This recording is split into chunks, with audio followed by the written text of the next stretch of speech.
Hello and welcome to the 3-time award-winning Tough Girl podcast, which is all about motivating and inspiring you while increasing the amount of female role models in the media. I'm your host, Sarah Williams. If you love adventure, challenge, and hearing from women who share their stories and provide top tips and advice to help you take on your own personal challenges, make sure to subscribe so you don't miss out. New episodes go live every Tuesday at 7 a.m. UK time, with bonus episodes happening on a Thursday. You can support the Tough Girl mission by signing up as a patron by visiting Patreon, patreon.com/Tough Girl Podcast. Keep listening until the very end as I share more information about what's going on with me, with Tough Girl challenges, give shout outs, and recommend other Tough Girl podcast episodes.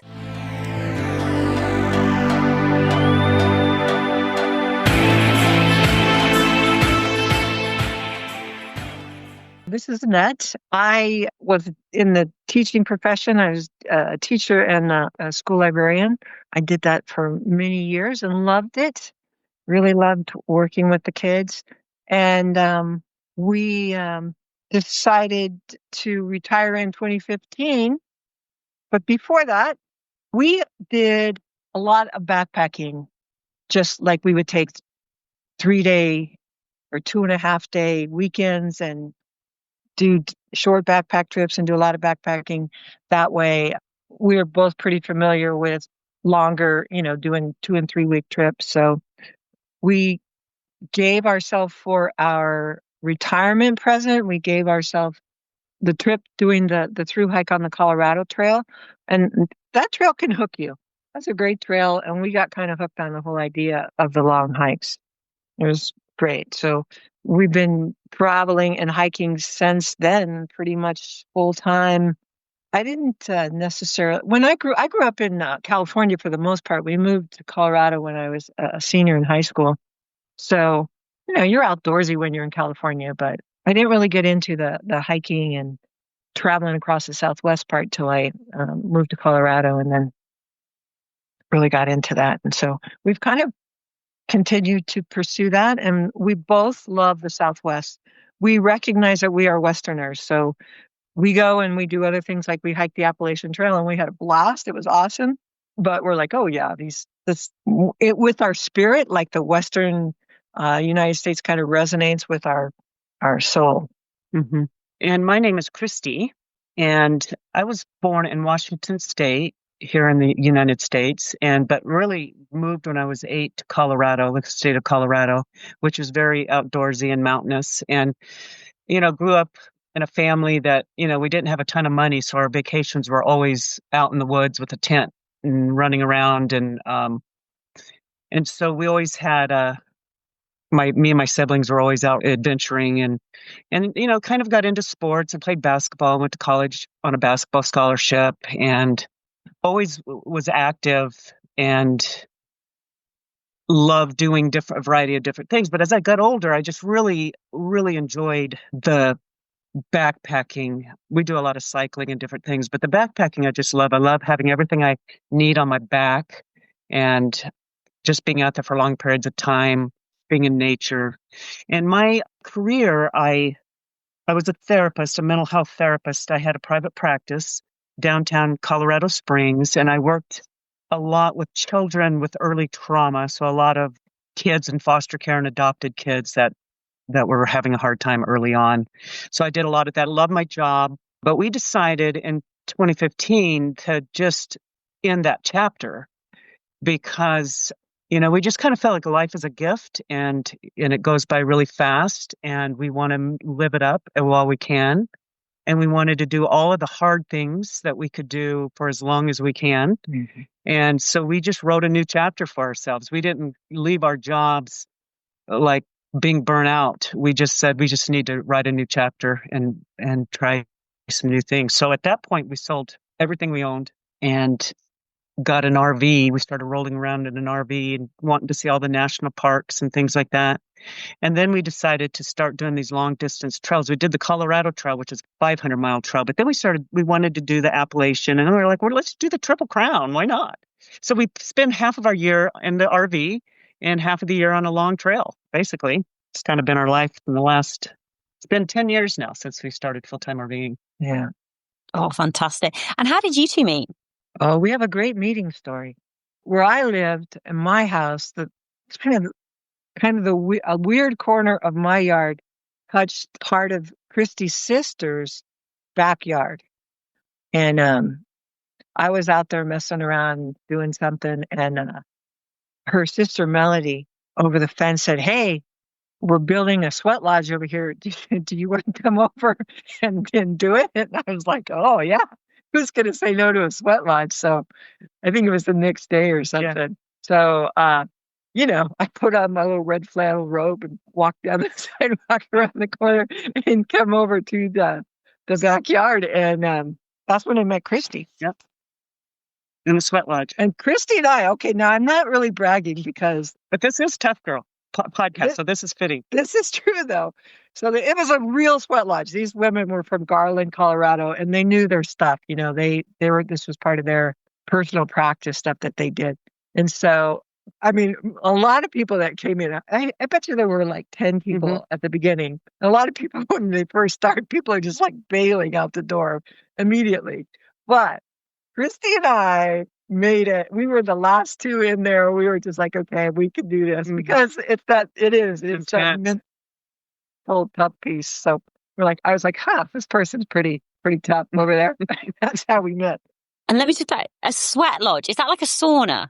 Yes. A sweat lodge it's a Native American thing. They take willow branches, make like a wickiup shape, like a dome shape. Looks kind of like an igloo, except with branches, and they cover it with wool blankets, and they have this very specific, can't say that word right now, process that they do.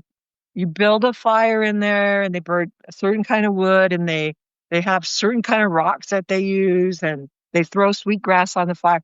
I mean, it's a whole process. Mm-hmm. It's really hot. It's really intense. Really intense. And so what year was this? 2003? Yeah, I think so. Yeah, 2003.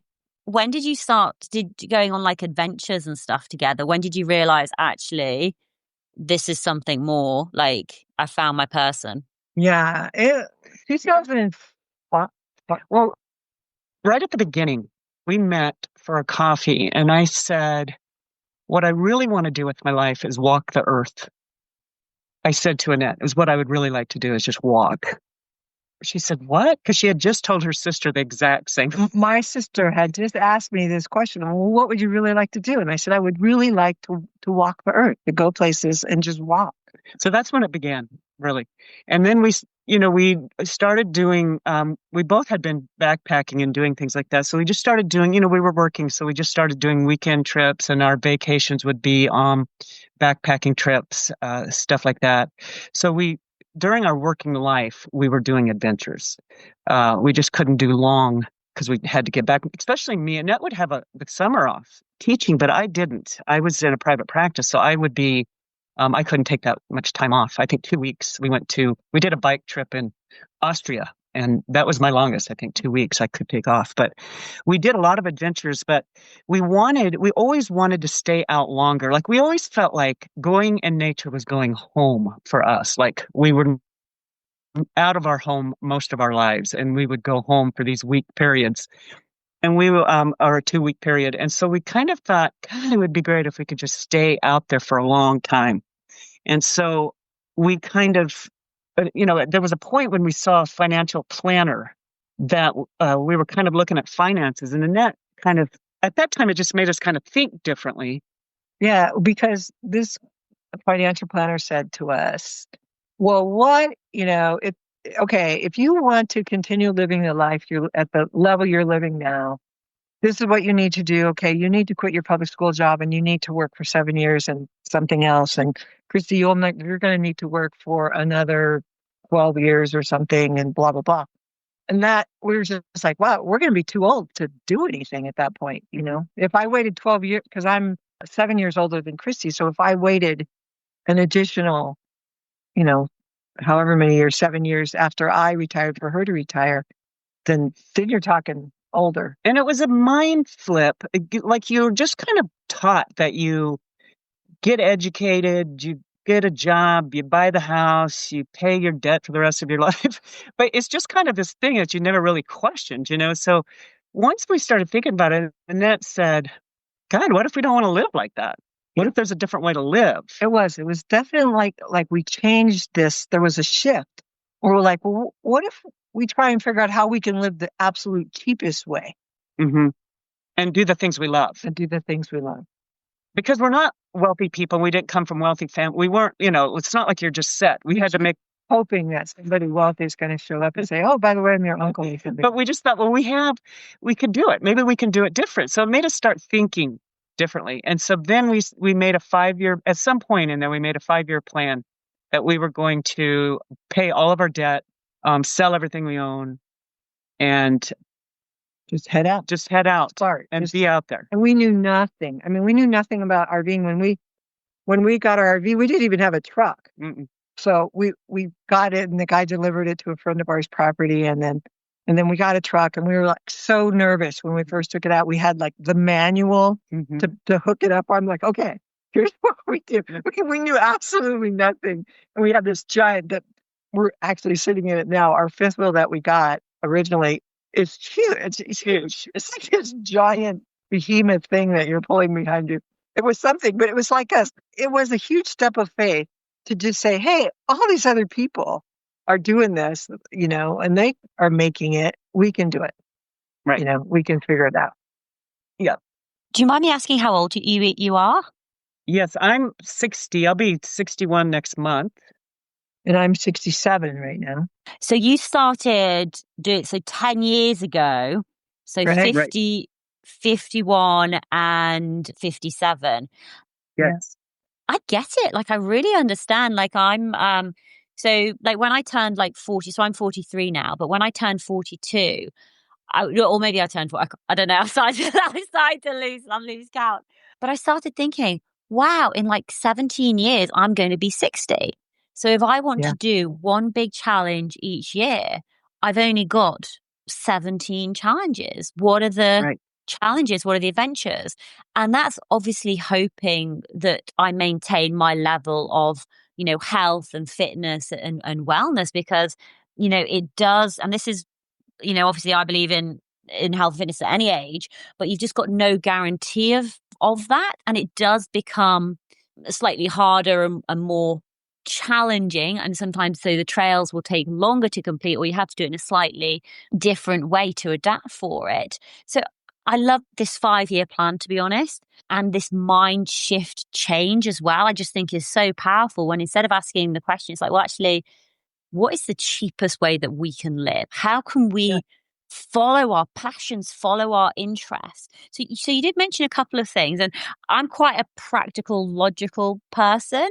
And I suppose with the 5-year plan, are we spreadsheets? Are we to-do lists? Were you locked into that timeline? What other things were you doing during that 5-year time period to get to your start date? And was that set in stone? Well, we actually did it in 4. Oh, I love it. Overachievers. Brilliant. When we first made that realization that that's what we were going to do, I was ready to go right that minute, because I started looking at the world different. I was like, why do we have all this stuff? Yeah. What are we doing? What in the world? What are we doing? Well, we had kind of this feeling because we had a nice house. We loved our house and we loved our neighborhood and we lived downtown and it was great. But we kind of had this idea of it takes so much time. It takes so much time to maintain a house and to maintain the yard and have the gardens. And, we can't do both. We can't do this and do that. Well, we just wanted more time to do what we love, really. And not that we didn't enjoy some of that, but we really wanted to be in charge of our time. I mean, there's a gift. I mean, I think that we're not big material people. We don't care about stuff. As long as I have a good pair of shoes, I'm pretty good. I'm happy. So we really don't need a lot of stuff anyway. We had stuff because we had a house, and then you furnish your house, and then you do. It's just like this thing that you don't even think about. So when we started thinking what are we doing? We don't even want all this stuff. We don't even use it. And it's just sitting in here. And we use one part of this house. What are we doing? So we decided that that's not what we wanted. We wanted to get rid of that and just kind of have what we need. It's almost like backpacking in a way where you only have what you need. You don't have a lot of extra stuff. You don't need it. We're not interested in it. And we realized we value experiences more than stuff. And so we were going to give up the stuff, creature comforts, and have experiences and be uncomfortable. And, we love this lifestyle. And even if you're in the RV, you're always in a new place. You're always thinking and planning or reading about places. trying to figure out, especially like the first year that we were out, we boondocked, which, you're staying on public lands with no hookups, no water, no electrical, whatever.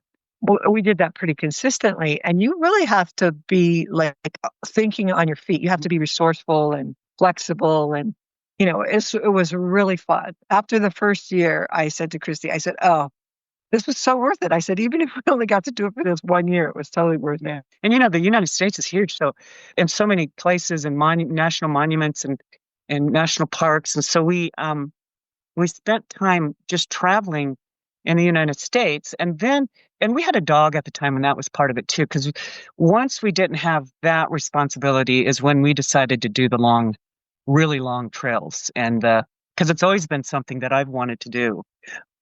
And you said you just recently hiked the Appalachian Trail? Me? Yes. I hiked it was actually quite a long time ago now. I hiked the Appalachian Trail in 2017. I hiked the Appalachian Trail. Oh, okay. Before us. Yeah. Okay. Yeah.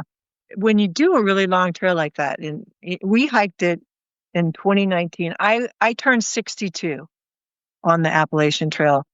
And when you do a long trail like that, it's pretty demanding on you physically. Mm-hmm. And there's that whole, the day after day thing, like, oh man, today was super hard. Oh, I got to get up and do it again tomorrow and the next day and the next day.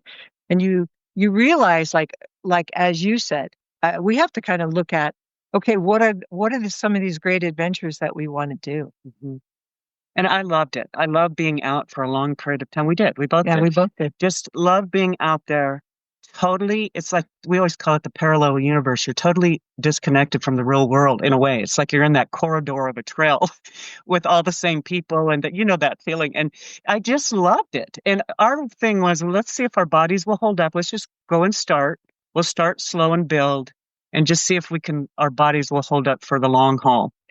And they held up, but we got stronger and stronger. And so then we thought, man, I always wanted to do all the trails, but after the Appalachian Trail, our plan was really to go to Europe. We had a whole big trip planned, and then COVID hit and knocked that out of our plans. And so then we decided, let's just start the Continental Divide Trail. And we started halfway, like at the Colorado-Wyoming border, and we just started walking north, and we were like, well, let's just see what happens. And so we make it to Canada, we turn around, and we hike the whole trail. It was awesome. Right. And then the next year we did the PCT.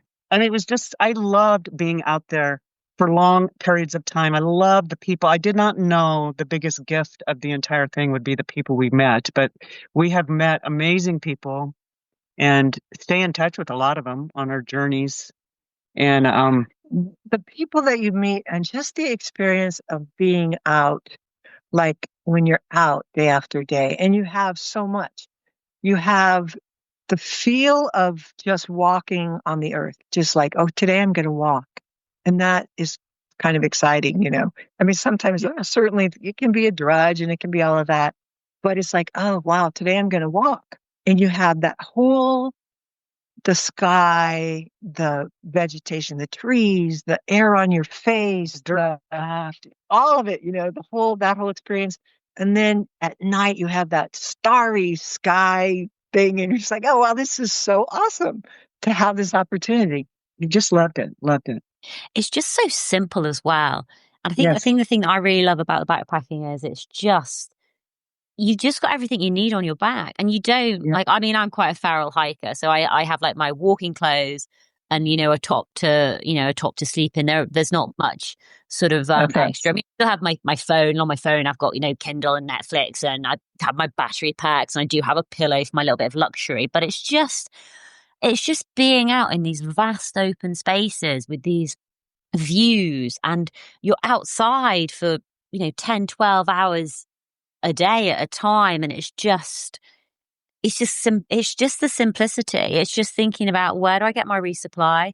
Where am I going to camp tonight? Okay, I need to get some water. I mean, and there are tough days and mundane days and days when it's it's cold and it's raining and you're not in the mood and you've eaten all your Snickers, just those low moments. But it's a really wonderful existence. And I think unless people have actually sort of experienced that, it sometimes become quite difficult to try and explain almost wanting to live this sort of simpler life. It can be seen as almost very different, very alternative.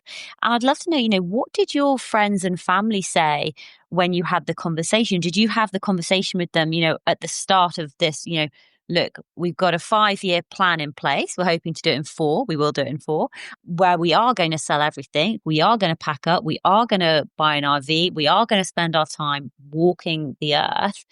Or was that something you almost kept sort of quite personal between you two? So you had your plan, you knew what you were doing, and you didn't really share it with your friends and family until it's just like, surprise, we've sold our house and here's our RV. This is our new home. Yeah, we shared it right from the beginning. Yeah, we shared right from the beginning. And most people, because they know us, Because they knew us. it sounded like, oh, that's you guys perfect, So I think most people were supportive. There's a couple of people going, what? That's crazy. You're just not going to work. You're gonna sell everything. I wouldn't do that, or whatever. But most people were very supportive and really felt like it fit us. Yeah. Yeah. It stirs fear up in people. When you kind of step outside the box, it stirs up people's fears. Like, that doesn't sound safe. What about wild animals? What about, you're going to go broke. What if you have a flood, whatever. Mm-hmm. What if grizzly bear gets you on the trail? Or they go to this immediate place of almost overwhelming fear. Mm-hmm. But, over the years, as we've done it, and a lot of our friends have come out and hiked with us or met us or helped us out, given us rides or, doing different things. I think we probably brought more people on board of thinking, oh, like maybe I should do something different or look at things a little differently. Yeah. For many people, it's the dream, it's the thought, it's the expectation in your head of what your life is going to look like. And I do think that's very important, to have that vision that you're working towards, the type of life that you want to be living. But I think it's also really important to share the realities of what it has been like. And so I'd love to know, has the dream met up to the reality of your situation now? Yes. And beyond. I think it's a self-selecting process, right? The people who at the beginning are not enjoying it stop at the beginning. They're like, oh, this life isn't for me. And that's fine. But for those people who appreciate just the wildness of it, or your ability to flex and do something, let's go do that. Like, oh, let's see if we can go plan a trip to so-and-so and do that. There's an appreciation for that too. I love the freedom of my time.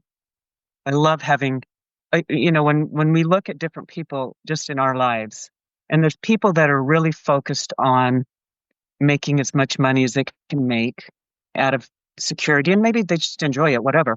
We kind of look more at, like, I can't even put a price tag on having my time.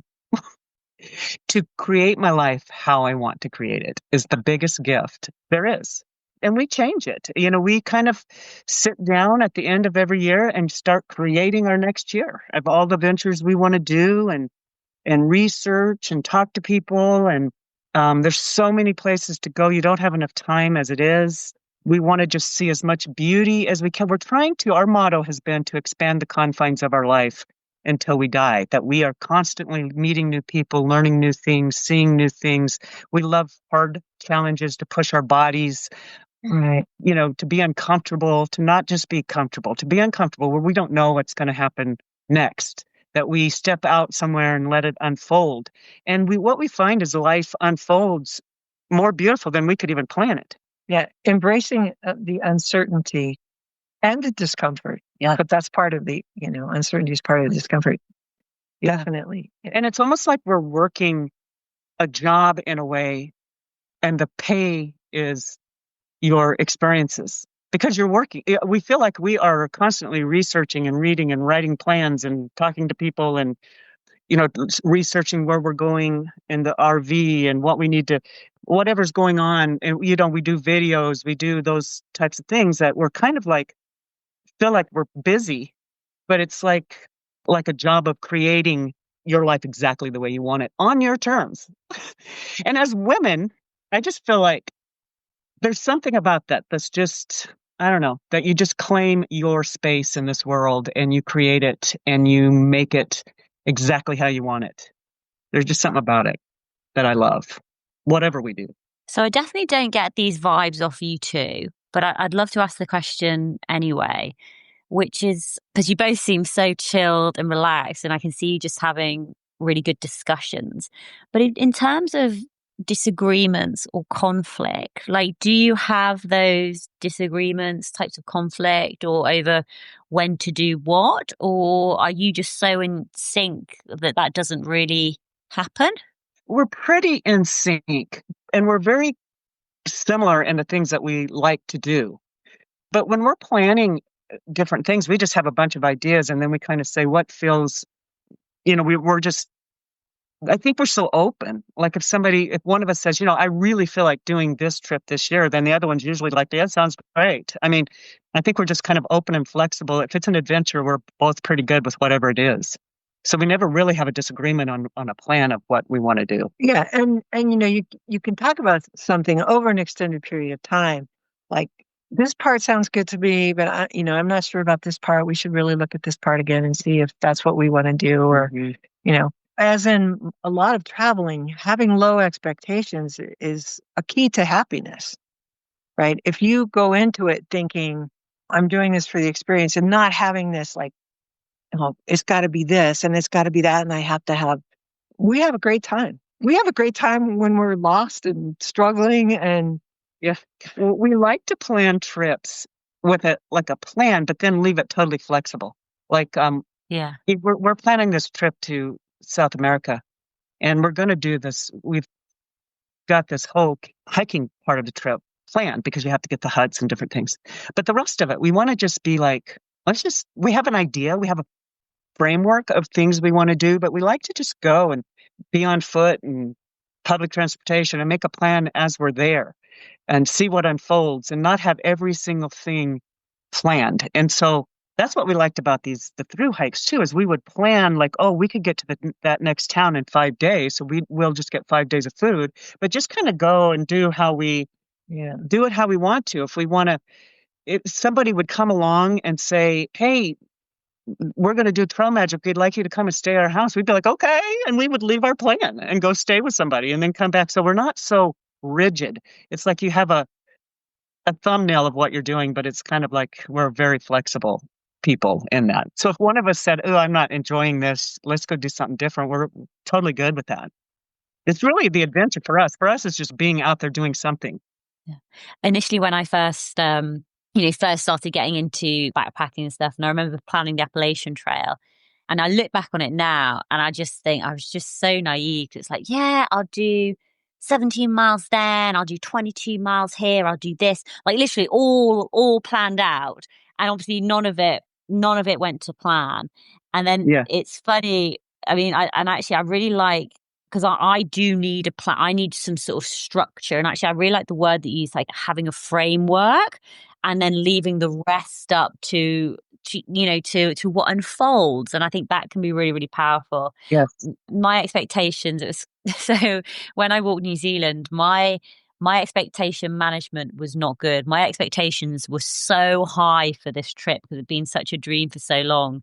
And the North Island was just like roads and mud and cars and highways and motorways, and it was just like, what? Well, I don't know why this is called a thru hike. Just like, it was just not as enjoyable as I was hoping it to be.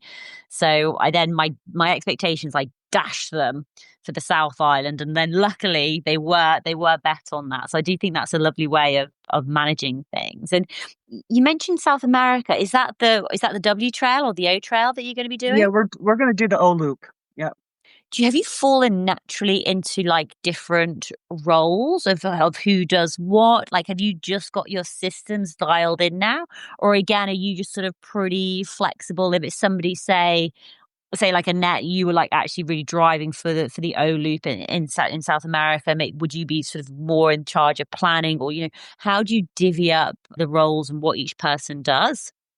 Well, we try and do it together, and we try. Christy has amazing visual spatial skills, and I know that's an odd thing. I mean, I taught, and I in my master's I did multiple intelligences, and she has amazing visual spatial skills. I mean, like genius level. So I'm serious. So she can look at maps and trails, and it means something to me, but it means something to her on a whole different level, right? And so I benefit from that. I benefit from her ability to sequence a plan. Like, she can plan the Continental Divide Trail. She could plan our thing and like, okay, I got a plan. I have our thumbnail. Yeah. After a day, I'm like, really? Yeah, there's a certain amount of that. And I know that so I totally trust that about her, but I also know that within that we have ultimate changeability. We can say, okay, let's not do that. Let's do this. Let's change this. We went and did the Slovene mountain trail, not last summer, but the one before. It was such a great trip. And we had planned it, and we looked at it, and we, because you do some hut stuff there, we had planned parts of it more rigidly than we usually do. But then we said, oh, well, let's go to Croatia for a while, and and then we had this other trip kind of planned in Italy and doing that. And I think we both realize that as long as we kind of communicate with each other as we're going and keep that communication line open, the roles come very naturally. Like, okay, you do this, and I'll call and see if we can find a thing on bookings, and it works really well. Mm-hmm. And Annette researches a lot of places to go see, different museums and different things like that. She's a researcher, so she researches a lot of stuff. I do well at doing the trail, like looking at it and going, okay, here's these miles, this is what we're doing, and having that thumbnail. But we both kind of do parts of it. And yeah, I don't know. I don't even really think about it. We just kind of it's invisible to us. I do a lot of like the maps. I'll get the map out and say, here's our thumbnail of miles and how many days it'll take and how much food. And I'll kind of have that out there. So like when you're on a thru hike, you have to basically say, okay, we're going to be out for 6 days. So that's, 6 breakfasts, 6 lunches, 6, you have to plan your food. And when you resupply, you have to have some working knowledge of, okay, here's what we're doing. I tend to create these grand plans sometimes. Like, my mind is always thinking of some grand adventure. And even when there was a time when we were trying to sell our house, do all that kind of stuff before we took off. And I said to Annette and Lynn at the time, I said, you guys, do you feel like do you guys want to try to train and do a marathon? Like blah, blah, blah, whatever. And they said, yeah, maybe. I said, okay, here's our training schedule. I had the training schedule already written up. I said, here's the training schedule. We start tomorrow. So I kind of do sometimes have these grand plans that come into my head. And now we're kind of looking at, there was a woman that asked us if we wanted to do this trip in Alaska this year, and we're still kind of planning that. But part of it would be a float trip down the Snohomish River. And we haven't done a lot of that stuff. So now I'm totally I was looking at pack rafts, and I'm totally into these pack rafts. So now on our way home to go see, stay a little bit with Chrissy's dad again, we're going to stop by the ultimate pack raft store. It's a woman-owned store. And her son, and they have these pack rafts where, they're designed for people. Do you know about the pack rafts a whole lot? They're designed for people backpacking. Yeah. And the packs roll down really small, and they weigh 7 to 10 pounds. And some people go out and do part backpacking and part pack rafting. But our plan, we probably wouldn't do a ton of that because the pack is already heavy for us to be carrying a big, heavy pack. But we would use it in different ways on some of these float trips. There's a lot of places here in the U.S. and and then maybe on that Alaska trip. And then in Pueblo, Colorado, where my dad lives, they just redid this river, the Arkansas River, made this kayak course and stuff, so we could kind of use it there. Anyway, I'm like totally into these pack rafts now, so I'm going to try it out. She gets passionate about an idea, and I'm like, okay, I can tell we're going to be pack rafting, whether I think I want to or not. Yeah, and then I have to get on board. Oh, God. Yeah. Just practical question. So when you're hiking, where do you leave your RV? Are you leaving that with friends and family?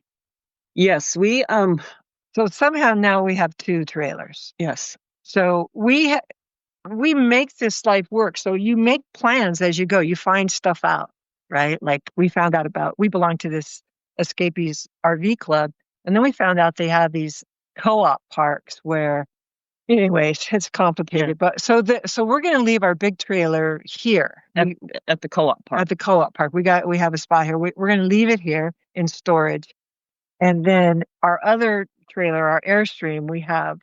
Right now we have it parked in Christie's dad's driveway. Christie's mom just died. So Christie's parents, it was great. It gave us that was like a gift because it gave us that chance to spend that kind of time with them. Yeah. So the last, I would say 3 years, we've spent more time there with them just because they're aging. And so we would travel and do stuff, but then we'd come back. We'd have the Airstream sitting there, and we could just spend time with them and help them.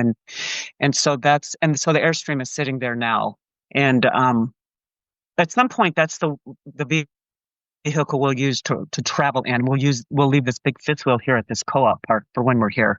But anyway, that's kind of the plan right now. So the one of the trailers is sitting at my dad's house. When we have been out, we have rented. We have said, let's store the trailer for a month, 6 weeks, and go do this trail. We hiked the Texas Long Trail, which I remember storing the trailer for that. It was kind of crazy. But you just make it work. You're like, okay, this is what we want to do. What are the things we have to, just like you do when you make a plan? Yeah. And I think when we did the Appalachian Trail, we actually stored the fifth wheel in Franklin, North Carolina. Yeah, we did. Because we were on the East Coast. We're down in Florida, and we just drove up and we found a storage place and left it. When we do the long trails, we usually just put it in a storage. It was like $35 a month to store it in Pueblo, Colorado at a storage facility. It's cheap. So you just leave it there. We'd leave it for 6 months at a time. And yeah, just like everything else that you do, you try and optimize your resources that you have and make that align with the goals that you have of what you want to do. Like, oh, okay, well, like now we're saying, oh, well, maybe we could fly out of Seattle. Maybe we could take the trailer that whole way and leave it at my brother's. I haven't asked him yet. So, but you start thinking about stuff like that. You just make it work. Yeah. With the thru hikes that you've done, so you did Appalachian Trail first, followed by Continental Divide Trail in terms of the big 3, and then the Pacific Crest Trail. Would you recommend people to do them in that order? What order would you recommend people to hike in? I don't know if I would say an order. I could tell you the different, like the Appalachian Trail, I think was harder in a different way. It just kind of goes up and down the whole way, where the Western Trails kind of go there. You climb higher and you have some big climbs, but it also goes down into valleys and winds around, and you have switchbacks. It's a little bit different. They believe in contour. I would say the Appalachian Trail, if you're a beginning backpacker, might be the best in that there's so many services along the way. So if you decided to get off, or you didn't have to carry as much food, there's more resupply options. I think you have more options to get help or to not carry as much. The hard parts of the Western trails are you're out in the middle of nowhere for really long periods of time. You sometimes have to carry longer food carries because your miles are longer in between resupplies, especially on the Continental Divide Trail. Sometimes you have to carry water in certain areas, and that makes you really heavy. Long carry. So it's harder in different ways. The weather is different in the West. You have a lot more exposure to lightning and sun, full sun. Mm-hmm. When you're hiking, the higher elevations, you're above tree line, and you're hiking full sun all day, and that's a consideration. So it's different. But I think all of them are just doable if you love to get out there. Any of them, I would say, to start with. If you're a newbie, it might be good to start, I think, at the Appalachian Trail if you just want more services. I have read that whatever trail you do first is the trail that you think is the hardest. So we did the Appalachian Trail first, and we will tell people that's a really hard trail. Mm-hmm. Would you say harder than the Continental Divide Trail? It's harder In a way. In a way. The Continental Divide Trail is harder in that you are out. You might have heavier pack, and you might have to carry water some, and you're out in the middle of absolutely Nowhere. There was in the middle of nowhere. on the Continental Divide, we went for 3 weeks without seeing another person on the trail. Well, on the trail, we stopped and did resupply in that. But on as far as actual people, trail. actually, it was during COVID, and literally 3 weeks. There was one lone man that we ran into. We still kind of keep in touch with him too. But so it's harder in a different way. But I think, we're Westerners, so we love the Western trails. My favorite trail is the Continental Divide Trail. Now you have things like, I think it's harder in that at times, it depends on when you go, but you could have hard water crossings that are more dangerous. Yeah. Of course, when you're up in the northern part, there's grizzlies. So you have that's always kind of nerve-wracking. There's heights. There's for people who are afraid of heights and drop-offs and stuff, you definitely deal with that more on the Continental Divide Trail and the Pacific Crest Trail. That you don't really even deal with that very much on the Appalachian Trail. Mm-hmm. And not that that's even a big. Yeah, it's not like you're right on the edge. Yeah, but anyway, I think I was more tired on the Appalachian Trail than the other two. As far as my Achilles were tight and sore, I had that hiker hobble because of the Appalachian Trail goes straight up and straight down. It doesn't really wind around anywhere. Where the Western trails have switchbacks that wind you around, so you just don't have that same. Yeah. But yeah, you have the desert part where you're getting water out of cow tanks, and it's hot. It depends on what time of year you go. But we both share a love for the Continental Divide Trail as our favorite trail. We both agree that was our favorite, but it is wild and woolly. Mm-hmm. I mean, I think some people would be like, oh, no, but we loved it. It's really hard to do. If the snow in the West is the biggest problem, and we did a flip-flop.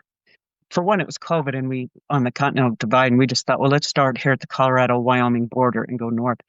So when we split back around, we did Colorado in the fall, and so we had it perfect. Yeah. But people that start from one end, I think it's hard on some of those trails to start at the end and go all the way through and not have big snow issues. Because you hit Colorado first, and that's usually full of snow. If you're up in Glacier, that's usually full of snow. So I think the way we did it, we kind of wanted to avoid the big snow areas. And we're just out to enjoy the trail. So we did it as a flip. We flip it. So for people, the continuous footpath, the people who want to start at the most northern point and hike south or southern and hike north, on the Western trails requires a very different skill set and really good planning for your. And some people miss a lot of it. Like on the Continental Divide Trail, it's more routes. There's not one specific trail. So if you hit Colorado and it's full of snow, then people will walk this outer side. Well, you missed the whole point of Colorado. You missed the whole point of doing all the elevation stuff. So yeah, we're big believers in flipping. Or, timing it where you're really on the high mountain. Colorado's high mountains, and you want to be in the fall. You're up there in the beautiful high mountains with on a dirt trail that's like it was like hiking in a big bowl of yellow butter. Yeah. It was so beautiful when we came back through Colorado and into New Mexico. In the aspen trees. This is just like some of the best hiking days of our life. But even in the Pacific Crest Trail, the people that start and they hit that high Sierras they're going through in the snow, where if you do it in the fall, it is spectacular. You're up there on these beautiful trails. You can see all the lakes and the stream crossings are not dangerous at that point. So we kind of timed those two trails to get that beauty.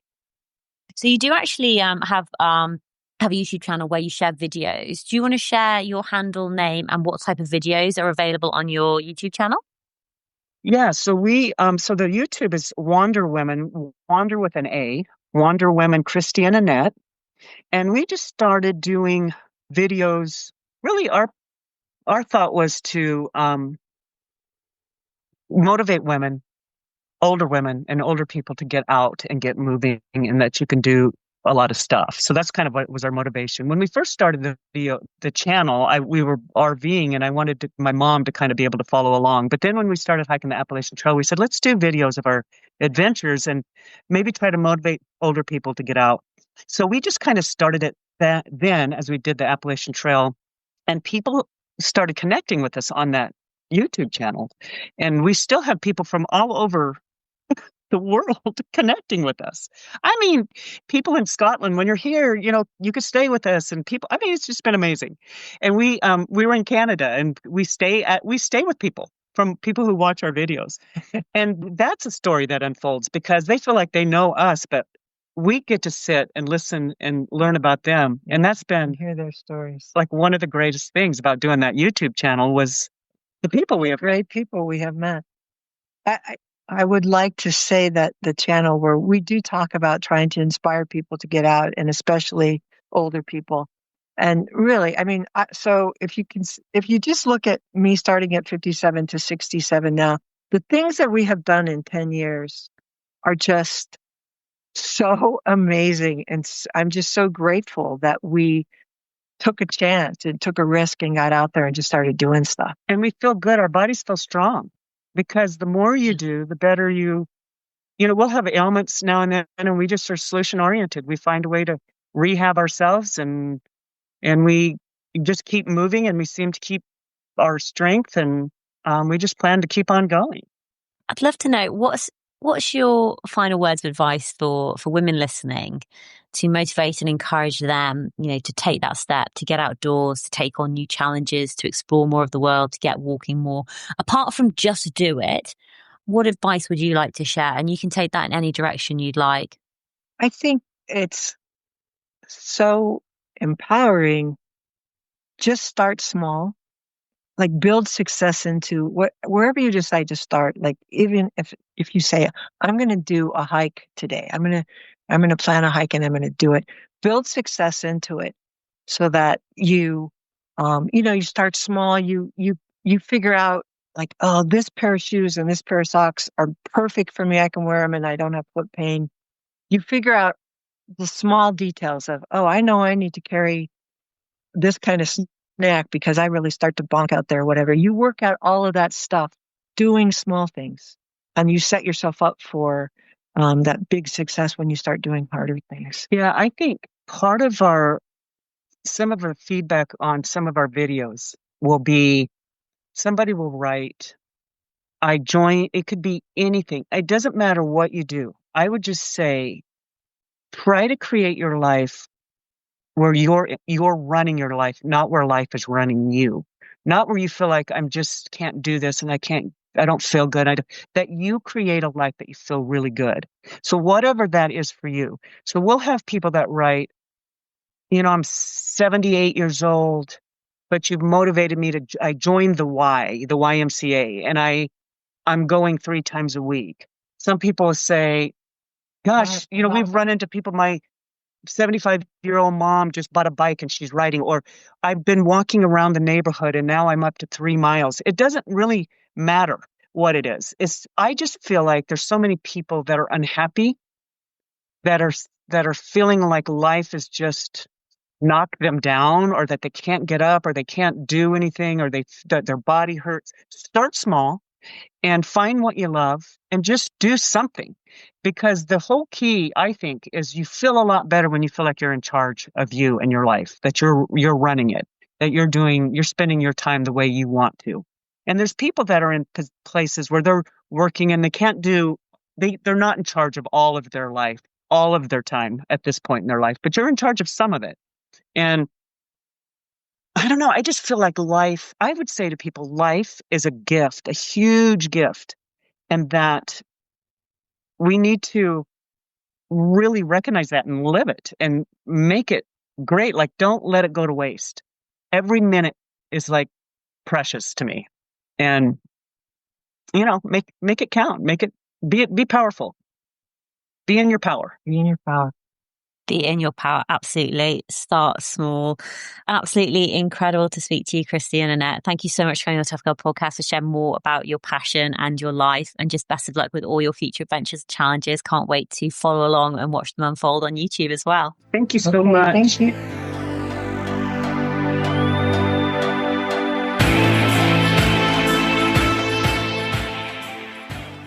Hey, tribe. How are you all doing? I hope you are having a super start to the summer, especially if you are in the Northern Hemisphere.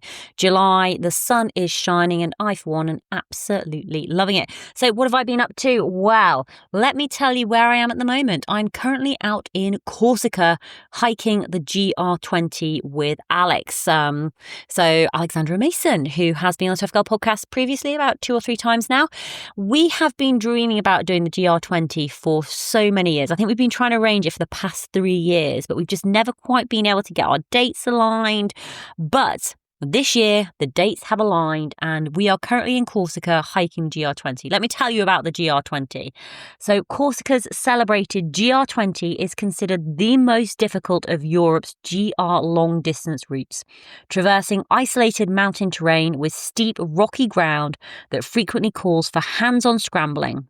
But the rewards are plentiful.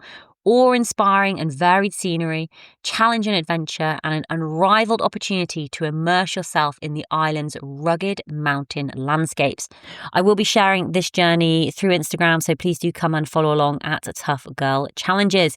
I will also be filming the journey as well, and we'll be editing it into a couple of vlogs, probably sort of one for the North Island and one for the North section and one for the Southern section. If you are interested in learning more about my experiences on GR20, then please do follow along on Instagram and subscribe on YouTube.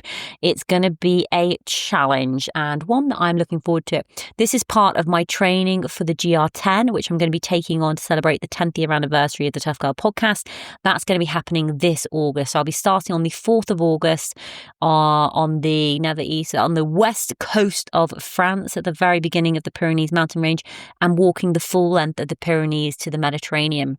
So that's my big summer challenge, and the GR20 is part of my training for that. Before I did the GR20, I headed out to Snowdonia and walked the Snowdonia Slate Trail. Again, if you want to learn more about that adventure, those vlogs are now live on YouTube. So go and give it a little subscribe, a little follow, a little like. That would be much appreciated. Thank you so much for listening to the Tough Girl podcast. I appreciate your support. If you've got any women or any guests who you think I should be speaking to, then please send me an email, sarah@toughgirlchallenges.com.